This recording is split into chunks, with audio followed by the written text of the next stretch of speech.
Hayyee guddaa galatoome egaa akkuma jalqabarra kaastee magaalaan Finfinnee torban dabarsine kana keessa gama hawaasummaa siyaasaa fi dinagdeetiin dhimmoota gurguddoo garaagaraadha kan isheen keessummeessaa turte. Nutis isaan keessaa muraasa isaanii filanneedha kan isin biraan ga'uuf jennu jalqabarratti dhimmi nuti argannu daawwannaa ministeera muummee Hindiidha. Ministeerri muummee Hindiin Narendra Moodiin egaa hojiilee misoomaa magaalaa Finfinneetti hojjetaman kan isaan daawwatan torban dabarsine kana keessadha. Kun immoo mana maree bakka bu'oota uummataa fi akkasuma mana maree federeeshinii irratti argamuutiin haasaallee taasisaniidha kan isaan jiran. Kana qofa otoo hin taane ministeera muummee Dr. Abiyyi Ahmed wajjinis dhimmoota garaagaraa irratti kan isaan mari'atan. Marii keessatti kan ka'e keessumaa raayyaa ittisa biyyaa cimaa yookaan industirii raayyaa ittisa biyyaa akkaataa kamiin waliin ijaaruun danda'ama kan jedhu akkasuma kalaqa teekinooloojii damee fayyaa barnootaa fi akkasuma nageenya saayibarii irratti qindoominaan hojjechuudhaaf walii galanii kan isaan jiranii kunis torban dabarsine keessa waan Finfinneen keessummeessite keessaa isa tokko jira. Egaa ministeerri muummee Hindii kun kana qofa otoo hin taane daawwannaallee kan isaan taasisanii jiran torbanuma dabarsine kana keessadha yaadannoo injifannoo Adawaadha kan isaan daawwatan. Narendra Moodiin injifannoo yaadannoo Adawaa kana wayitaa daawwatanitti abaaboo wareegamtootaaf kaa'aniitu jiru. Kun torban dabarsine keessaa waan Finfinneen keessummeessite keessaa isa tokko jira.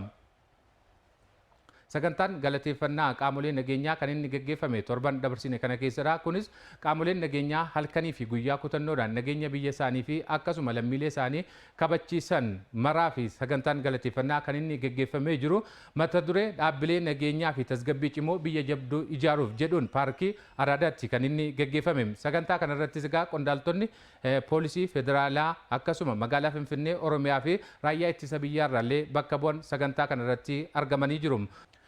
Gara dhimma kan biraatti wayitaa dhufnu kennaa iddoo hojii fi manneen jireenyaadha kan argannu.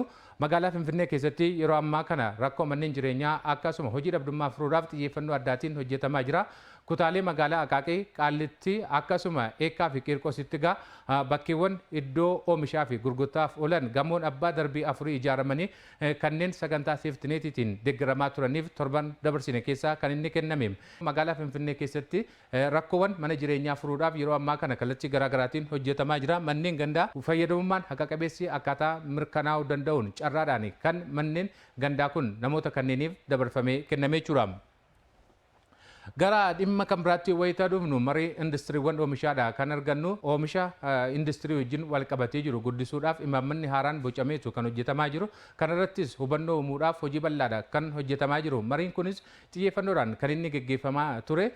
Imaammata bahe irratti akkasuma hubannoo uumuu, dhiyeessii faayinaansii, liqii akkasumas liisii meeshaalee dhiyeessii bakka hojii irratti xiyyeeffannoo addaatiin kan inni gaggeeffamaa ture. Egaa biirichi dhaabbilee faayinaansii industirii akkaataa kamiin deeggaruu qabu kan jiru irratti marii bal'aanis taasifamee jira. Abbootiin qabeenyaas akkasuma kanneen industiriidhaan hojiiwwan garaagaraa hojjetaa jiran yaada isaanii kaasanii dhimmoonni furamuu qaban mootummaa yeroo ammaa kana xiyyeeffannoon irratti hojjetaa jira. Kun jabaatee itti hafuudha kan isaan kaasanii jiranii. Gara dhimma kan biraatti wayita dhufnu waggaa 90ffaa humna qilleensaa Itoophiyaadha kan argannu. Guyyaan kun yaadannoo injifannoo Adawaatti kan inni kabajamee jiru bakka hooggantoonni humna qilleensaa Itoophiyaa afyaa'ii mana maree magaalaa Finfinnee abbootiin gadaa haadholiin siinqee fi jiraattonni magaalaa Finfinnee argamanitti sirna garaagaraatti akkasuma marii paanaalitiin kan inni kabajamee jiru jira. Egaa jijjiiramaan booda dhaabbatichi keessumaa haaromsa erga gaggeesseen humna qilleensaa keessatti akkasumas haa ta'u humna raayyaa ittisa biyyaa keessatti humna namaa gahaa leenjisuu meeshaalee ammayyaa'oo hidhachuutiin yeroo ammaa kana Afrikaa irratti dorgomaa ta'e ijaaruun danda'ameera kan isaan jedhanii jiranii. Meejar Jeneraal Nagaraa Leellisaadha kan kana jedhanii. Isaan immoo yeroo ammaa kana kallattii garaagaraatiin hojiin hojjetamaa jiru. Kanaa ol cimee itti fufuudhaaf humni qilleensa Itoophiyaa hojjechaa jiraadha kan isaan kaasanii jiran. Egaa humni qilleensaa Itoophiyaa kun Afrikaarraa adda duree akka ta'uuf bara 2030tti xiyyeeffannoo addaatiin hojjetamaa jiraadha kan isaan kaasan. Yeroo dhiyootti immoo humni qilleensaa Itoophiyaa agarsiisa humna qilleensaa leenca gurraacha jedhu bakka biyyoonni garaagaraa argamanitti agarsiisuudhaaf qophiirra jiraadha kan isaan kaasan.